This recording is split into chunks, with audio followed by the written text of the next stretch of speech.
All right, one of my most common requests that I get in my DMs is to draw RPO against odd fronts, against 3-4 defenses. Because I normally draw things versus 4-2. Now, real quick, I normally draw things versus 4-2 because it's by far the most common front. And you can see elements of 4-2 defenses in almost every clip you watch. That said, there are teams out there that run these, 3-4 odd fronts, which is what I would do if I were a head coach personally. So just going through how the implications change. The first is that they really don't, right? Before we were learning how to identify plus one. So if I've got 6 guys who can block inside, I'm going to run my RPO out here. I've still got 6 guys. If we think of this originally as a 4-2 box, it's a 4-2 box just slid over. The difference is the defense can now play with this a little bit more. Now we would expect if we extend a receiver to that side, they at the very least get an apex player or something. So we can now identify this guy as the 6th person in a 6-man blocking scheme.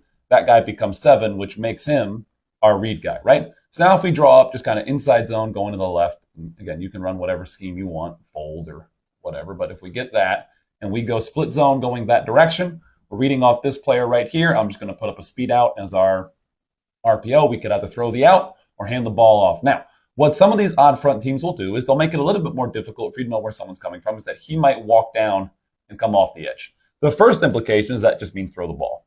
The second implication is that when this guy walks down, oftentimes it means that this guy is going to walk down to replace, whether it's to play 0 or some form of 4 lock from a more pressurized look, or is to roll to 3. And generally speaking, if this guy comes down and takes away, what it would tell us is that the read guy is no longer the conflict guy, because that guy, when he comes down, is now responsible for 2. So this guy would just be extra off the edge. You can make a couple decisions. One, you could say, hand it off anyway, because this guy's coming from distance. We're going to fit inside of that. You could say, if he comes down off the edge, now work your alert into the backside, which could be something like a speed out. It could be something like a glance post. There's a number of different things you can work to your alert. But this guy rolling down could alert us to this, which means we need to identify over here.